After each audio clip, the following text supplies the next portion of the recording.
Hey Bridge fans, welcome to another episode of our show, the Dexter's Bridge Show. My name is Dexter, we're your hosts.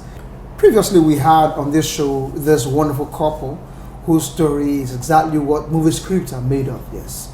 After over 30 years, the man discovered that the woman that he always thought was his mother was not his mother. And the story went from bizarre to very absurd. And I promise they'll be back on the show. Back on the show, Emeka and Pamela Odibere. Thank you for coming back. Thank you. Thank you for having us again. Yes. You know, what kept rolling through my mind is you had a wedding to plan.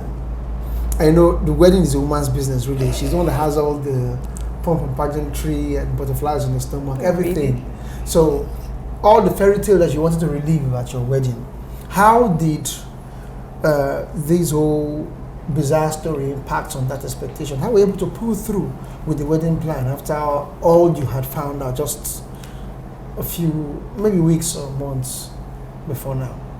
Or before then? Before then. Okay.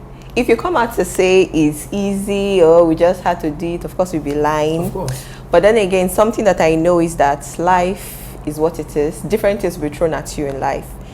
How you catch it, how you decide to run with it would determine how you will go, how far you go. So I think I made up my mind that whatever happens, I would go on this path with Emeka Odibere.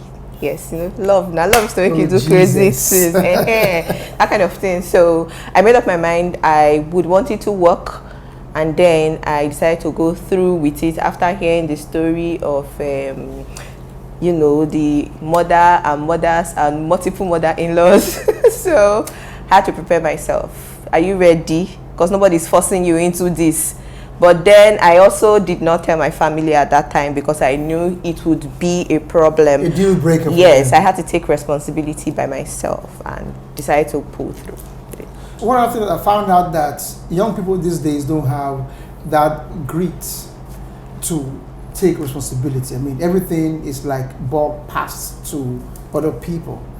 I'm not encouraging people to keep secret, but there are things, there are times when you come to these bus stops in life and you just suck it in and take responsibility as an adult.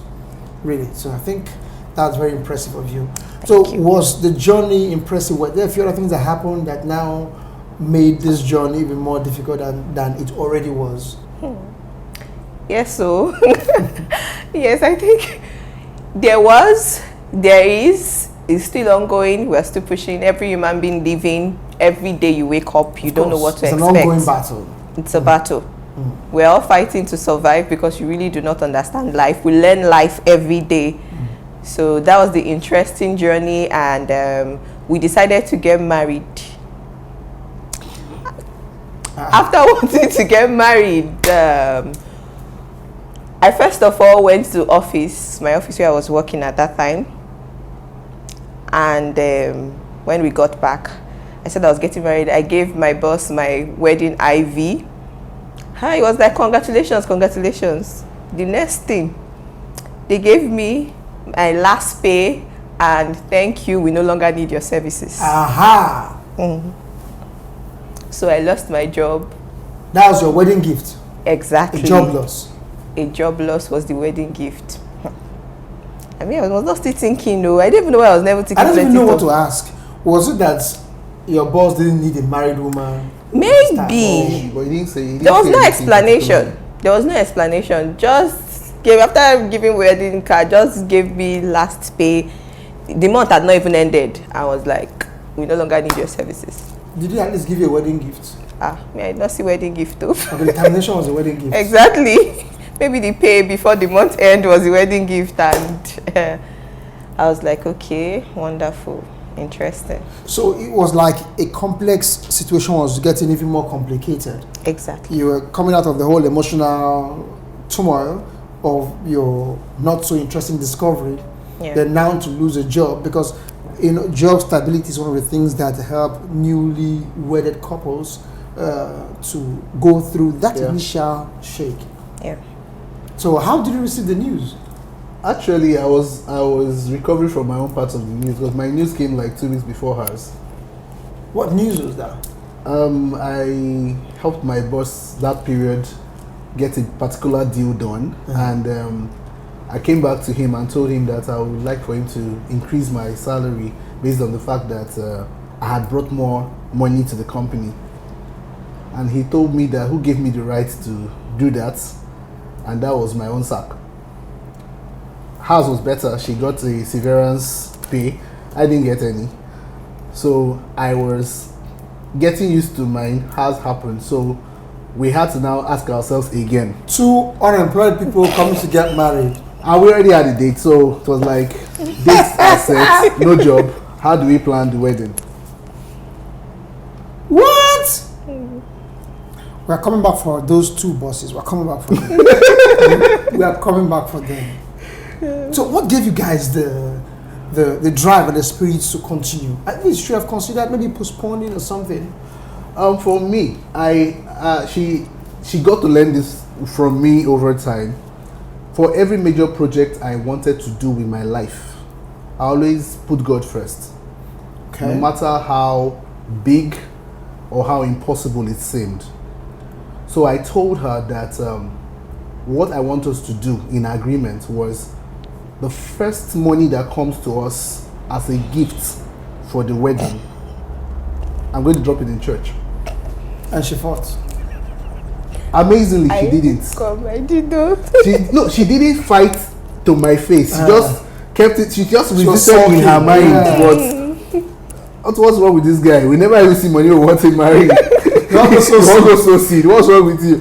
So what I now did was I now told her, okay, what I'm going to do with the little we had in hand, I was going to buy wine and get the IV, then begin to go to people I feel can help.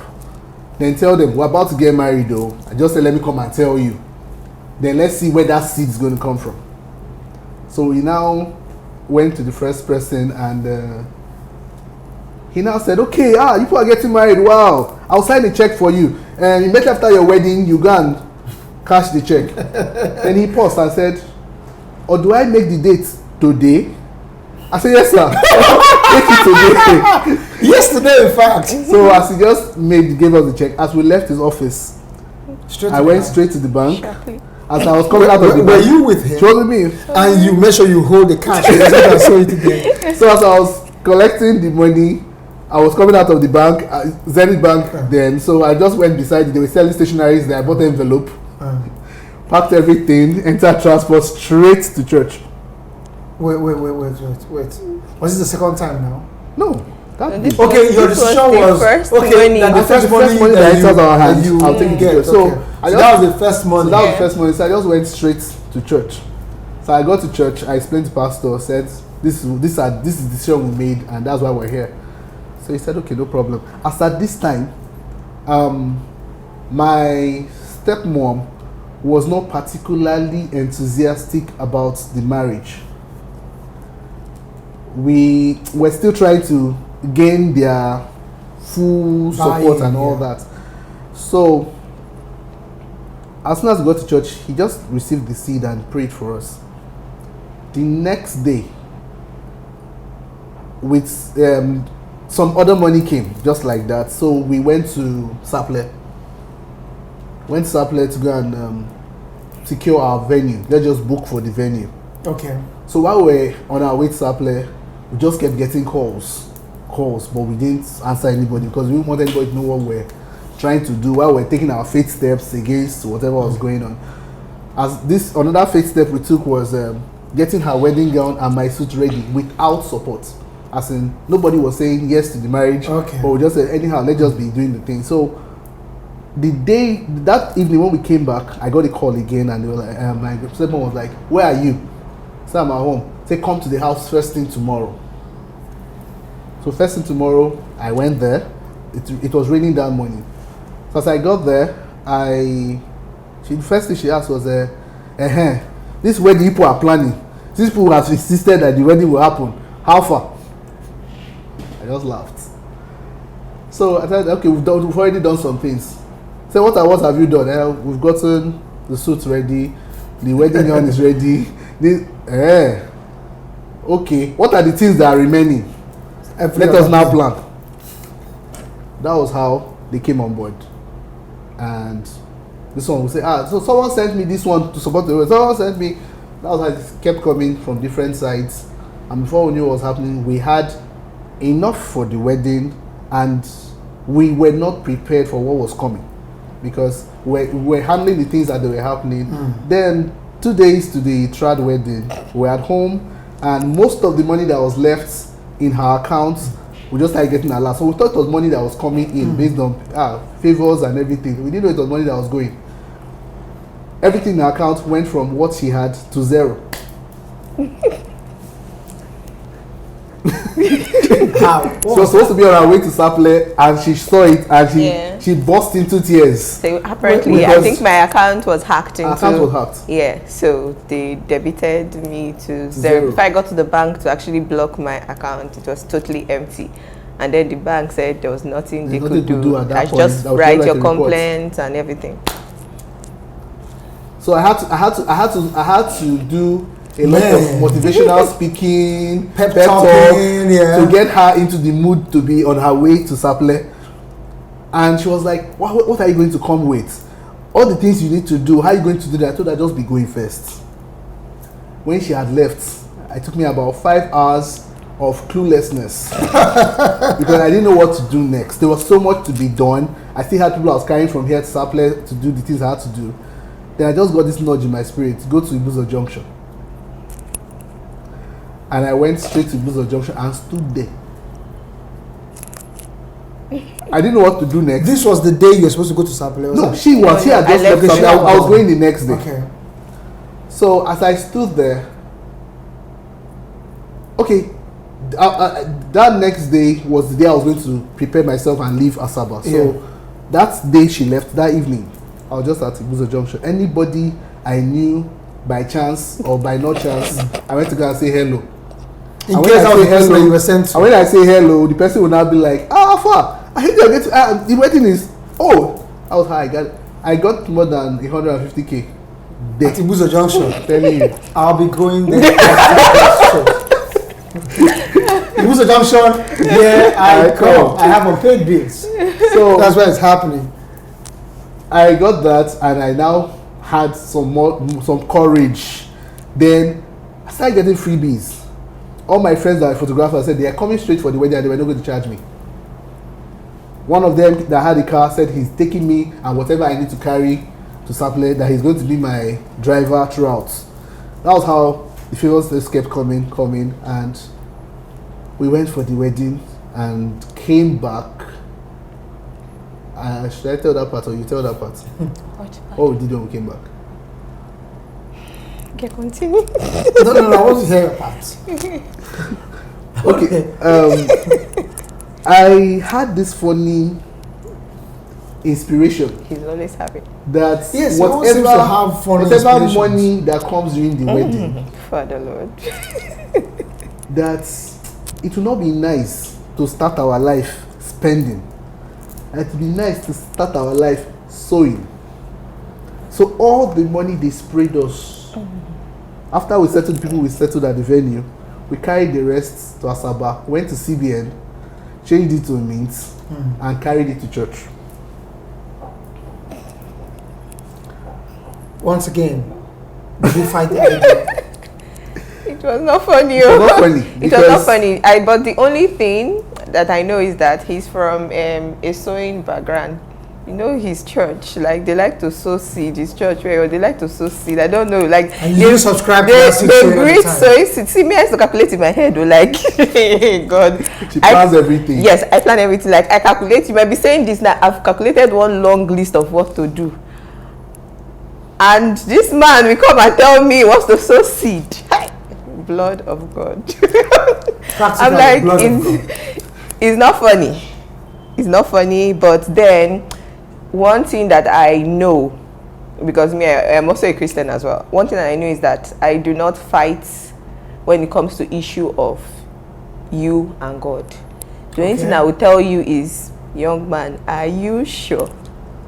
Like, are you really sure you heard from God, or is your mind that is pushing you?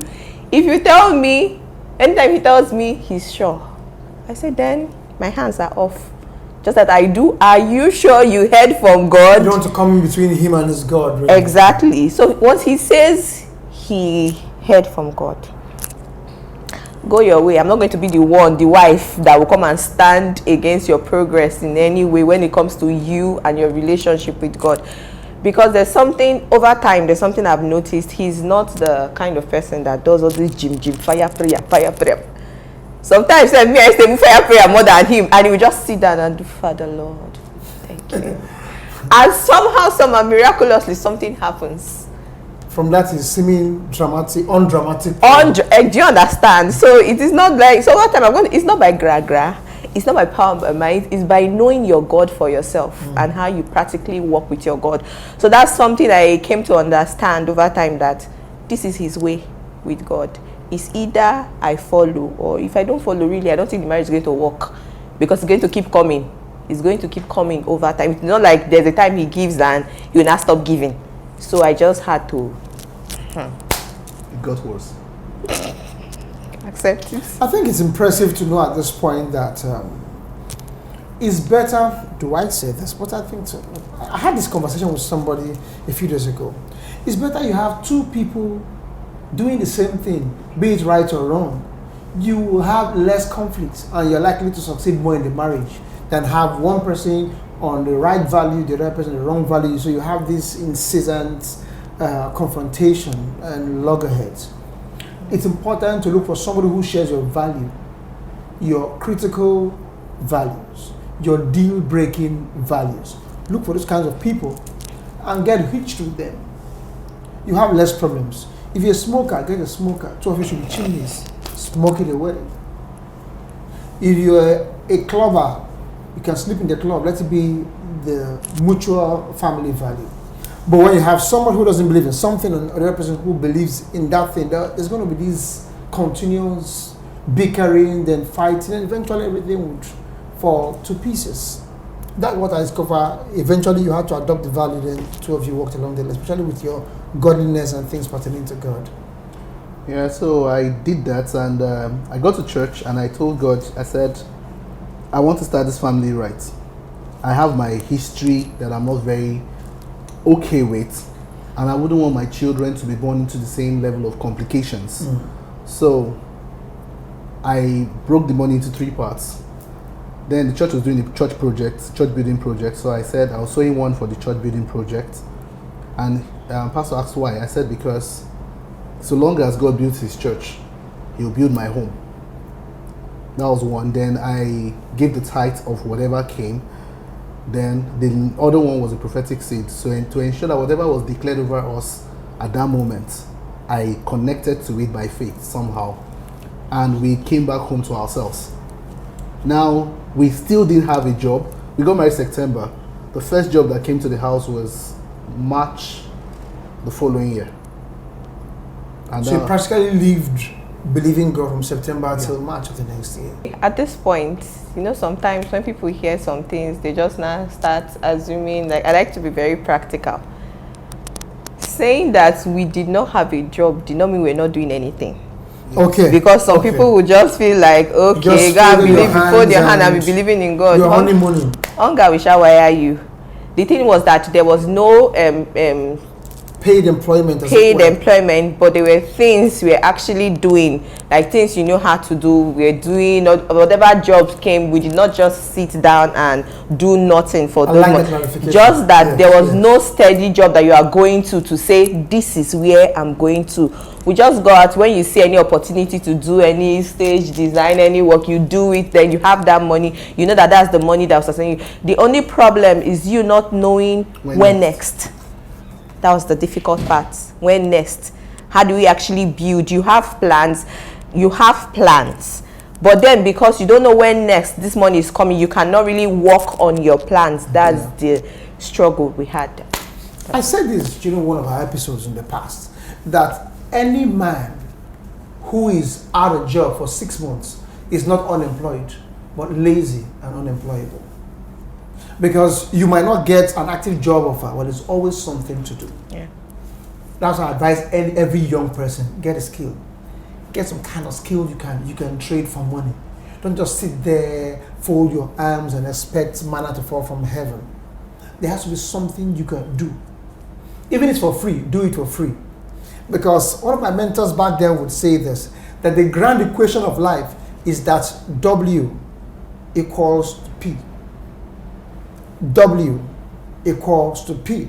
That means work equals to pay. It doesn't matter how long it takes for you to travel from the W part and cross the equal sign to get to the pay part. Every time you work and offer value, there's always an imminent pay that comes. Whether you did it for free without any pecuniary price tag to it, once you've offered value, life gets to pay you back. So when you see a young person who hasn't got a job and doesn't want to do anything whatsoever to exchange value, they are lazy. You must understand that. I'm sure their story, as we know, typically gets more interesting. We'll be back after this break. Don't go anywhere.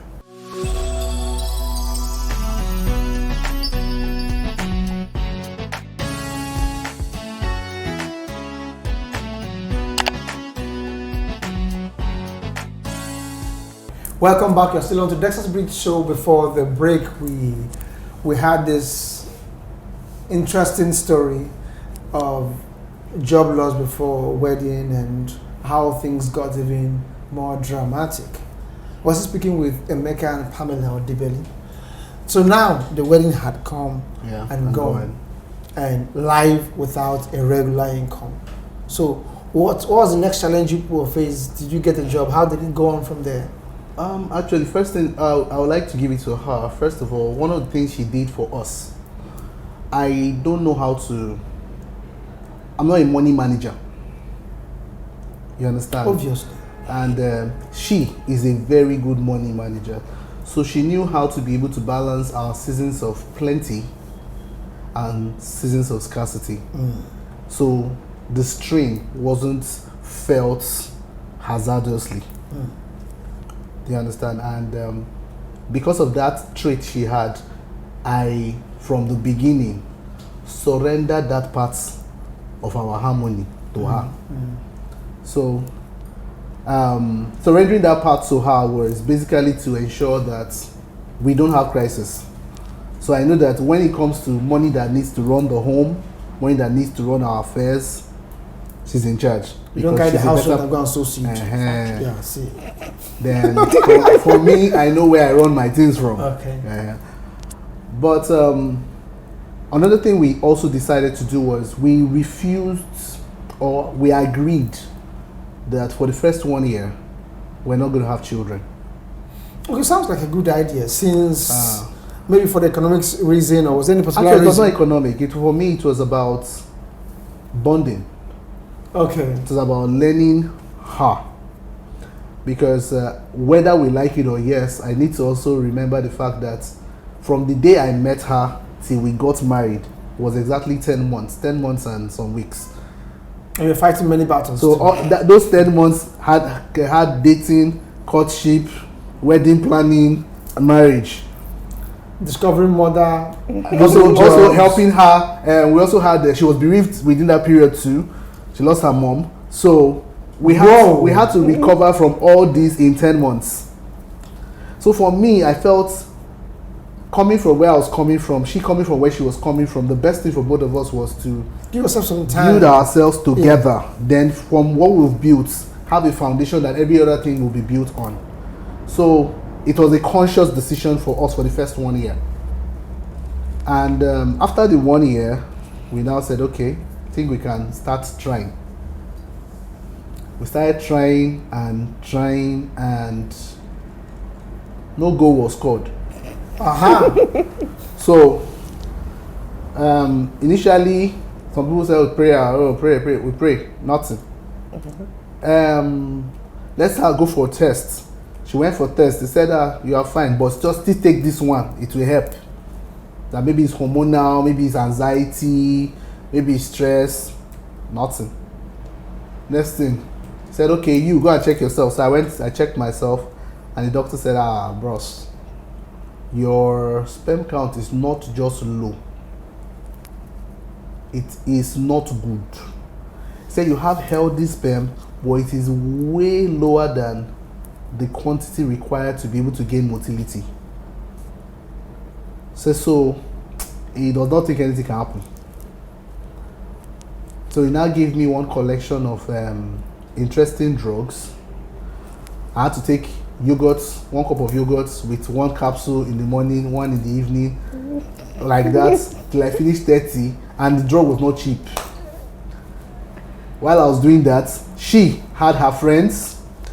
Our friends would come, and we had the ones that suggested, there's this woman I know. If she touches your stomach, it will enter sharply. They went, your stomach is high, your stomach is low, your stomach is hot. I said, what is this? Wait. Yeah. Was she not aware of what medical diagnosis about your case was? She was. We went there together. No, the challenge was that we didn't. Okay, now I was doing what I was doing. The doctor was giving me, you're now good, you're good, but nothing was still happening. So the suggestion was coming from everywhere, and almost everybody we got married with. So we're already going for the second one. Then another thing we observed was, if her period was supposed to come in every 4 weeks, at the 4th week, she will not see her period. So if you think she's pregnant, or she was pregnant, then maybe on the 6th week, now have heavy flow with lumps and everything, painful. We'll now resume the crying session, the anxiety session. Another one will happen again. We missed the period. Maybe 2 or 3 weeks later, the period will now come. So it was not like she was having miscarriages, so it seems. And it was happening back to back. To the point where we're now having to go to the lab. The lab tell you, this week, on Tuesday by 12 o'clock, anywhere you are. Hey, bro, collide. So all this was happening, and we're still praying, trusting God. But I would like to observe that something happened within that period. My pastor lost his wife. And while he was bereaved, my wife just got this nudge that she should make sure he doesn't lack food throughout that period that he was alone. So we didn't have much, but from everything we had, we always made sure we had his own prepared. Then whatever was left, we managed. And that was, his wife died in May. And going forward, sometime in August, one of the days we're having a Monday meeting in church. And pastor was like, there are things that are going to happen very fast, but you need to let God know that you won't connect to that fast thing. I went downstairs, we're in church. I left her, I went downstairs, carried my ATM, emptied my account, dropped it in the altar. That was August. 2nd week of September, we're in Lagos. And she started feeling one way and went and did the strip test. I think it was strip test first. Did the strip test and found out she was pregnant. And that was the first time she had a positive. Yeah, in about 3 years. That was the first time that anything like that. I think she was even supposed to go to, she went to Nordica. We were meant to go to Nordica. Oh, they just went to Nordica, yeah. Fertility clinic for and all fertility that. treatments, Yeah. So when that happened, we started another journey because now she was pregnant. And her pregnancy had a lot of, all the side effects were present. Everything. Please tell us about it. I want to hear from her. Everything. I want to hear from her. Okay. Let's start from the anxiety when you were expecting. Yeah. I mean, what was the problem for you?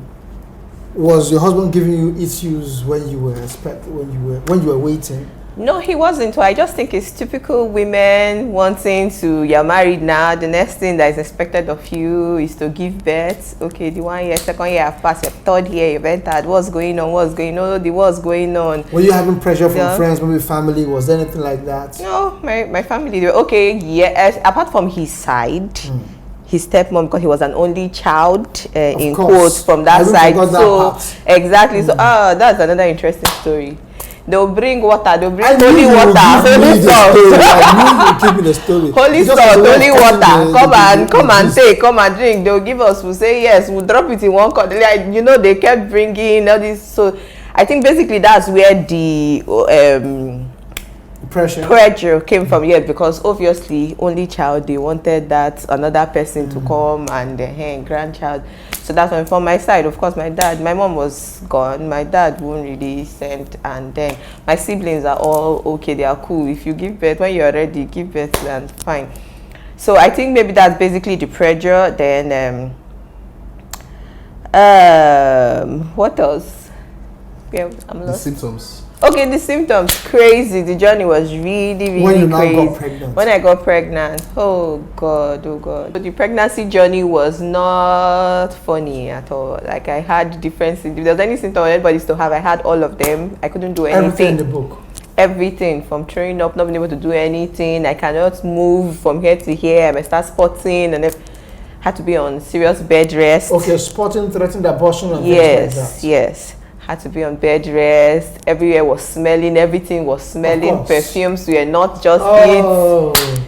Mr. Odibeli want to take a bath again. Oh my God, Mr. Odibeli had to take over the kitchen. I threw away all my perfumes. Yeah, he's a good cook, so you give it to him. If not, some girl the buyer does. And he really tried. He was really patient, because sometimes some men don't understand these things when women go through it. It's not that I purposely want to do it, or I purposely don't want to do anything. It's just the way it is. But some people would not understand. He might just prepare something now and I will eat it, because even to eat is a problem. And you prepare this thing and I like it, I will eat it. My guy will be excited. He say, my wife is eating, so you're not going to prepare plenty of it or buy plenty. That's the last day. That's the end. I'm not taking again. That's how we struggled through it all till the 3rd trimester. That's where I was able to get myself again. After that, okay, time to deliver. Past delivery date. No labor sign. We waited. They said sometimes it's like that. You extend, you are waiting, you are past, you're entering how many, 40-something, 50-something days. What's going on? So I went to my doctor and told the doctor that I was tired, that I want them to induce me. Let me give birth. And my doctor used to be very calm, like he would attend, always smiling. That day the guy flipped and he was like, no, what do I mean? There's no need to induce. Wait, labor reflex will come. I said, So we spoke to someone and they told us about Redeem Maternity, that we should go there. They are very good. And then we got Was it like a normal hospital? It's a maternity. It's a clinic, but they have a maternity. Maternity. Yes. You had a midwife there. A trained midwife. Yes. Yes. In the Redeem. So when we got there, she told us that you should have given birth. So don't just go home, bring your things, don't tell anybody, just come back, just you and your husband come back. And we said okay.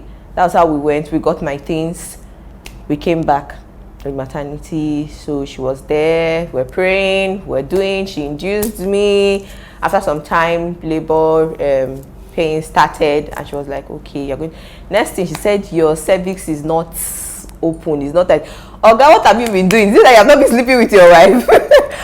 And my husband said, the doctor said I shouldn't sleep with my wife. Just I get it from the threatened abortion issue. So just to be careful. So for 7 months I was away from her. Exactly. So that we don't have any repeat episodes. The doctors told you. Yeah, they told me that yes. Not that and the baby was close to the edge of the womb, so I shouldn't. So the woman said, have you given lock the baby off? The woman said, have you given birth before? I said, no. Have you been pregnant before? I said, never in my life. This is the first time in my life. I'm saying your cervix is too tight. They have to start massaging and everything. So that's what they did, and then she had to break the water herself, and I gave birth to the baby. At that point, I did not know what was going on. He was there. So she had a lot of tears because the baby came out forcefully. So while they were trying to do that, they noticed that the placenta also blasted inside her stomach, so they ruptured. So they had to pack everything and start looking for some parts to avoid complications and all that. So they kept packing, and when they were packing, the baby came out. The cord was around the baby's neck, so the baby's head was red and the body was white. So I was asking what was going on, because the baby was not moving. No part of the baby's body was moving. The baby was just there, lifeless, numb. And she said, don't say anything, just keep praying. Keep speaking over that child. All the things you want to see in the child's life, just keep speaking. Don't see anything negative.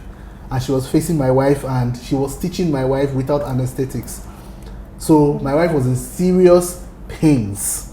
Had about 21 stitches and all that. So while they were balancing that, I just kept speaking, and I was waiting to see movements or something, because it was like a teddy bear on the bed. So after about 45 minutes, the baby twitched the eyes, the hand moved, and she cried. After 45 yeah. minutes. And when she cried, the woman now said, this baby wouldn't have stayed till tomorrow. So if she had stayed till tomorrow, she would have died in your wife's stomach. Were you seeing the consultant gynecologist? Yes. Definitely. We did. But just at that period where we're crossing the 9th month into, because the baby was 10 months plus. Over 10 Just as we're crossing that 9th month to the 10th month, all of them, we went to FMC, as we went to different hospitals, as they were repeating the same thing, nothing is wrong, nothing is wrong, nothing is wrong. And they were doing the normal scans, They did everything, ultrasounds. everything. Yeah. So, that being said, another coincidence we observed was that was the same day that made it 1 year my pastor's wife died. Remember the story? Very well, exactly. Good. So that day he was marking 1 year of his wife's death, my daughter was born. So he was like, wow, so God chose to give him joy on the day he was supposed to remember that he mourned. But I don't know how, like my wife said initially, that there's a way God plays his tricks. I don't know why he made it to happen that it was that same day my daughter was born. But the beauty for me was the fact that he gave us an instruction, we obeyed the instruction, and we got our first child. Now, having this child was supposed to be all fun. But my mom, my stepmom, Okay, I wanted to my ask you Asaba for the mom. moms. Okay, Asaba mom. Asaba grandma. Yeah, my Asaba grandma said that we had to come and do Omugwo in our house. That she was not going to come to our house. And I was like, I don't understand. That it's we that had the child though, not you. She said, if we don't want that, we should leave. So I told my wife, okay, for the first 1 week, we'll just be there. After the naming, we'll return. As we got there, they were prepared for immunization, and we missed immunization because we gave birth in the maternity, and it's not like other general hospitals where they have their fixed day. So we missed that date for the first immunization. BCG, yeah. And it was war. I told the people to give birth in this hospital, you refused to give birth in this hospital, and we started the fight one. Fight one was so bad that she had an exercise book where she wrote my wife's offenses on this day at this time, and it was not funny. It wasn't funny. She had experts that came to the house to help her with us, and still did not know what to do. Experts in what area?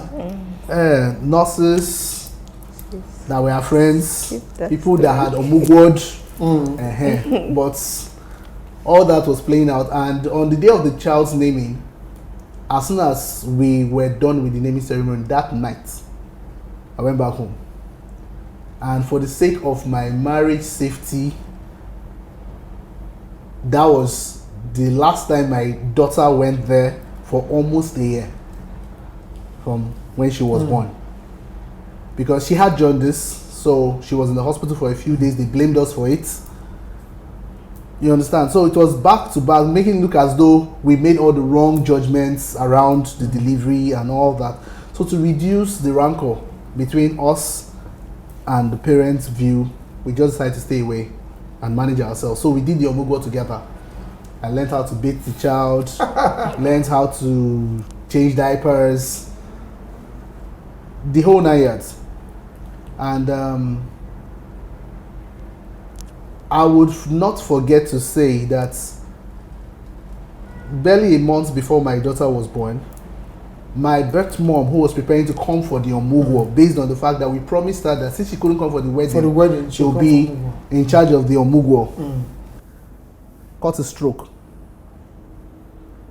She went to have a bath in the night. She was sweating. As she poured water on herself, that was the last thing she remembered, and she lost use of half of her body. She almost died, but to God be the glory, she's still alive and she's recovering better now. But all these were all trickling challenges around that period. Another thing that happened was my daughter was born in May, so December before that May, during Thanksgiving in church, I went to give an offering on the altar, and I heard in my spirit, that money you're saving for your car, drop it on the altar. And I came back and I told her, and I was praying that she didn't hear, so that she would tell me, no, you understand? Only for me to tell her that, see what I heard. She said she heard the same thing. Oh God. So she has not started hearing like you. Can imagine. So we carried that money, and that was Christmas. So a few weeks to my child's delivery, especially almost every Sunday in April, someone was coming to tell my pastor, I heard that Pastor Becca died, I heard that Pastor Becca died, I heard Pastor Becca died. Yeah, what was going on? So he said he went to go and pray. And God told him that the car I was supposed to die in was on the altar. So obviously that the daughter was coming was one, but that we needed to be complete for the daughter to arrive was another. Yeah.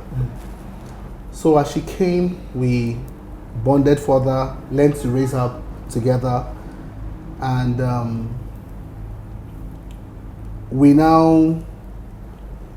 Okay, I didn't tell you that other part. My daughter was born May 25th. Change of government was May 29th. So as soon as the government was changed, my wife lost her job. Remember? The second time. She was about to get married, she lost her job. Now, the child just came 25th, 29th, she lost her job. So it was an uncle of mine who came to congratulate us on the successful childbearing that now said, what have you been doing?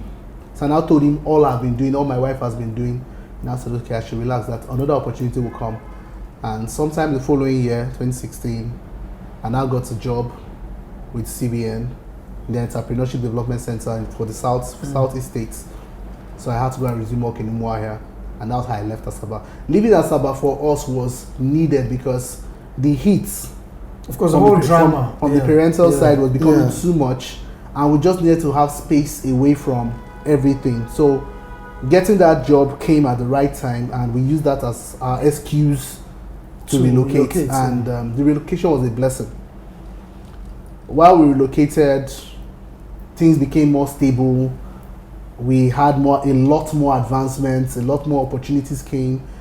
Within that period was when my wife made her first international trip, all expense paid, second one, third one, you understand? So it was just coming back to back. I was doing 2 jobs that were running simultaneously, one international, one national, and none of them was clashing with the other. We're just okay. Then my wife had our second child. Now, in preparation for this second child, we didn't really plan, okay, this is the spacing. We just knew that another season came, nothing was happening. Somehow we're planning, somehow she went to Tunisia. She got to Tunisia and noticed that everything they were eating was not appealing. So in quotes, we felt it was Oyibo food. Only for her to come back and find out she was pregnant. So we now knew that, okay, now pregnancy and I make no feature. But all that put together, we had the second child, and as my contract with the CBN was ending, it was 2019, less than 2 months or 3 months later, I need to tell all these seed stories because they happen at key periods. Yeah, critical moments, yeah. I went for a particular church service, and a pastor was celebrating his birthday, and there was this nudge to sow, and I didn't have transport to go back home that day. But I told God that everybody will sow today, but I'm not sowing today. But any money that comes, I will sow. At the end of that month, money was coming. I told my wife that once the money comes, she shouldn't touch it until I give what I promised. I gave what I promised on the 12th or 13th of August. I got a call on the 15th of August. Emeka, would you like to be my essay? I said yes, no problem. I called my pastor. He said, go ahead. He said, okay, be in Asaba today. I said, not today. I got to Asaba less than 2 days later, and that was how I came here. Even with the traffic of people that were arranged for my office and everything, of course. I was the one that got it. But I could tell that for every transitional moment of my life, there was something that sustained me. One of the reasons why I'm bringing up this part of the story is because when I finally sat on the job and things started happening, I created the programs I created for the ministry I worked with and all that. I was part of the team that came up with the ideas and all that. When I came up, when the program was about to launch, that was COVID. And with COVID, I now found out that I had a heart condition. Do you understand? Now, before you proceed with that part of the story, because it looks like it's another chapter opening. Yes. It looks like it's another chapter opening entirely. But I want to ask you a question. Okay. I mean, there's so much that a woman can bear, especially all the emotional topsy-turvy, the ups and downs and all the stuff. What would you say was a single anchor that held you from sleeping and helped you put it all together while you went through all the drama? Okay, without sounding spiritual, one of it is making up your mind about whatever you're going to do in life. I'm the kind of person that I think a lot. I play a lot of scenarios in my head because I am not really a spontaneous kind of person. I'm not spontaneous at all. Most times, take your time. Yes, most times if some people, they look at me like I'm a snob or I'm wanting, because I'm not that kind of person that knows how to show emotions. Like I have thought of possibly different scenarios in my head, and I tell myself, if this happens, this I'm going to act. So things that sometimes happen and people are meant to do, oh, I just go and I'm like, and they're like, what's wrong with this one? But it's just me.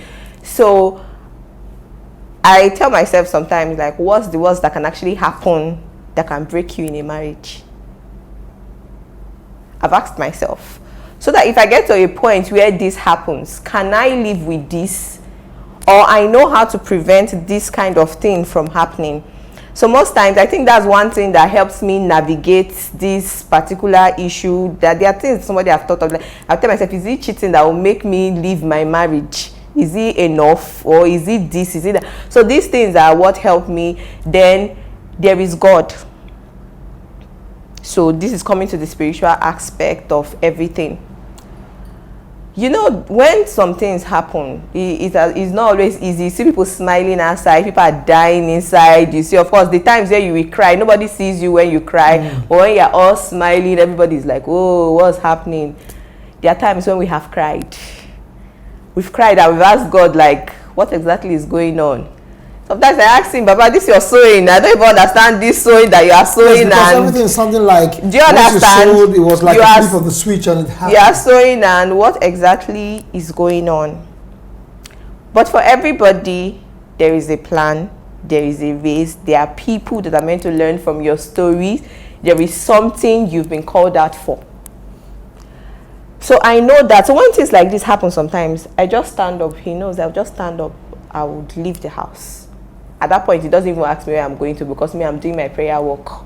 I'll just be walking on the street and be praying and be asking God, like, what is going on? Oh, see me, I'm not used to this kind of, you know, that's how I'll discuss with my God. I say, you know that me, I'm not used to, see, I love the soft life. You can do that with my husband, but do you understand? Like, I love the soft life. I don't understand what's going on. No, please, please, please. And then at that point where I'm almost breaking, like, he just gives me a scripture. I might not even know the particular Bible verse at that time. But immediately I get home and I open the scripture. It's something that says exactly what we are going through. And I'm like, okay. Let me trust you, Baba. You're the one that I've said. So I'll trust you. And these are things that have actually, like, helped me to go through the situation, go through whatever is happening. And I know that this is not unto death, it's not unto the last, it's not the worst. Something better is actually going to come out of this. It's just a journey, it's a phase, it's not going to end this way. So these are convictions I've had over the years that I know that there is something really happening, there's something really going on. And another thing again I would like to add at this point was that I think young ladies, summer, just be careful before you get married. I used to tell him that I prayed to God and listed the things that I wanted in my husband, that I wanted to see. Like, I listed the things, and he's everything that I prayed. But I want to I'm sorry that I'm going to sound this way, but then again, there was one part I wasn't taking serious. I didn't pray about his finances. I just felt I was going to get married to somebody that had money. I didn't pray about my husband's finances. Like, I didn't pray I wanted to marry a rich man. But after some time, I took and I sat down. I was like, okay, wow, everything you wrote on your list, you have it all. Pray about this part so that it happens. It's your responsibility. I tell people, when you are dating, what are people doing in that period? What are people doing? Like, so this part, so you have to really be careful about what you are asking for in the person you want to get married to. Be intentional about it. Be intentional about it. Exactly what you want, how you want it. Being spiritual, not being spiritual, because we are going to a diverse audience. Whatever you are doing in this life, be intentional about it. If you say this is what you want, it's actually going to happen for you if you're intentional about that thing. So I've come to the point now where I'm intentional about my finances, and I'm very intentional about it, because that's a place I know I'm focusing on. I'll tell you, I say, now my name is Rich Man's Wife. Sorry, yes, you just have to know that. Because it's what I want to manifest at this time. You understand? So those convictions, those knowing, are the things that push you through. So when something is happening as a wife yourself, as an individual, what role are you actually playing? You can blame the man for all that is happening. Of course, I can afford to carry my bag and walk away and say I'm not called for this kind of life. But then again, why did you decide to get married? What's your role? What will you now look back one day to say, I actually did in this man's life? Yeah. What did you actually contribute? So these things, I want it to be that, yes, when it comes to the end of this story, they'll say, Pamela actually did something in your life. That is what I want. And so these things, they keep me going, and I know it cannot be the end. It cannot be this. Even if it's bad at this point, the thing I know is that God never leaves me. No matter how tough it is, he doesn't. So to say that the story isn't over if the story is not good. Yeah. I would say that most things that believers go through, especially when they despair and get to a point where they can't move anymore, it's either hinged on the fact that there's a wrong belief or a wrong teaching somewhere. Like, to think that because you're a believer, you will not go through any challenges whatsoever is to be sorely mistaken, to say the least. Because what God promised is a hope and a future, a secure destination. He didn't promise a trouble-free journey. And it's why we go through the troubles we go through along the journey that our characters are built to become like Christ. It's those challenges, those times that you have to be patient when you are getting to the brink, those times that you have to trust God when the situation looks bleak. That is where the image of Christ is really being formed in you. So if you're a believer, you must understand that challenges will come. What do you do when the chips are down? That's what detects if you really have the assurance that you believe in God. That's one. Number two, don't allow people's opinion or other people's stories to sway you from your own unique journey. Everybody has their journey, their unique journey. It might be bleak for you when others are having a rosy outlook. It might be raining and foggy when others are living their own sunshine in summertime. But understand that you have your own journey, your unique journey, and trust God through the process. If you're a believer, trust the God you believe in. I preach that message. Trusting the God that you believe in. It's one thing to know that God exists. It's another thing to know that existence holds implication to you in your own direct situation. God is your Father, and He's not an irresponsible Father. He loves you. He's not only able to help, He's willing to help. Always trust Him. Don't be ashamed to profess your faith in Christ and the value that that faith confers. We're in a world where believers are being muzzled from things like giving, sowing seed, and giving money to God or to the church. So people are muzzled. You hear things like, it's church, church is scam. No, it's arrant nonsense. When they make donations and declare in their clubs, nobody say club is scam. When they buy a bottle of drink at a premium, at an outrageous premium, nobody attacks what they do. Be comfortable to do what you are persuaded. I use the word persuasion. Let nobody cow you into doing what you don't believe. But if you have a persuasion that God says you should do this thing, do it. Because if God instructs, he doesn't fail. Let nobody belittle your faith in God, your faith in Jesus.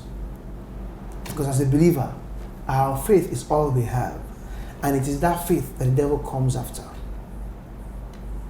We'll take a break here. We'll continue the next episode because this story is unfolding. Thank you for making it to the end of this video. I believe you learned a lot from it. There is more. Don't forget to like, share, and subscribe and follow us on other social media platforms so you can see more interesting content and let others see the same thing that you have seen. Thank you.